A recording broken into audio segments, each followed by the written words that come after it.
ఢిల్లీ నుంచి అయోధ్యకి ప్యాసింజర్ విమానం ప్రారంభమైంది. తొలి విమానంలో 180 మంది ప్రయాణికులు వెళ్లారు. అయోధ్యకి విమానంలో వెళ్లేందుకు భారతదేశంలోని అనేక రాష్ట్రాల భక్తులు ఉత్సాహాన్ని చూపిస్తున్నారు. ఫస్ట్ ఫ్లైట్ అయోధ్యలో ల్యాండ్ అవుతున్న సమయంలో ప్రయాణికులంతా జై శ్రీరామ్ నినాదాలు చేస్తూ కనిపించారు. జై శ్రీరామ్ జై శ్రీరామ్ जय श्री राम जय जय श्री राम जय जय श्री राम। एक बार प्यार से बोलो सियावर रामचंद्र की जय। रामचंद्र की जय। रामचंद्र की जय। पुत्र हनुमान की जय। पुत्र हनुमान की जय।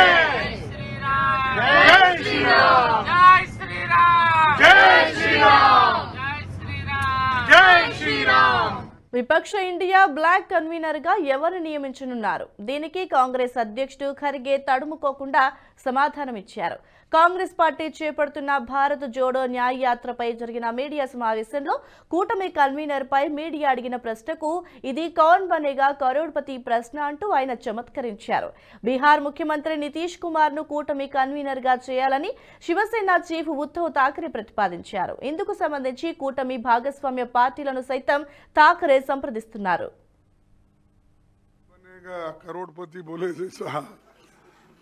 ये क्वेश्चन आपने जो पूछा है, जब हमारी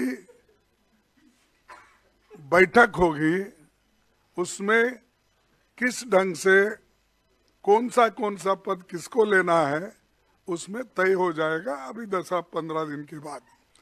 अब दूसरी चीज ये है कि ऐसी कोई बात नहीं है कि सभी लोग कि हर एक के ऊपर सम्मति बताई है और यूनाइटेडली काम कर रहे हैं, तो उसमें कोई गड़बड़ नहीं है।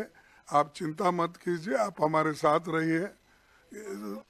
कौन बनेगा करोड़पति ఈ వీడియో మీకు నచ్చినట్టయితే లైక్ చేయండి, 10 మందికి షేర్ చేయండి. అలాగే కామెంట్ల రూపంలో మీ అభిప్రాయాలను మాతో పంచుకోండి. Nationalist hub group of channels ను సబ్స్క్రైబ్ చేసుకుని తెలుగునాట జాతీయవాద జర్నలిజాన్ని ప్రోత్సహించండి. ఈ వీడియో కింద ఉన్న బెల్ ఐకాన్ పై క్లిక్ చేయడం మర్చిపోవద్దు.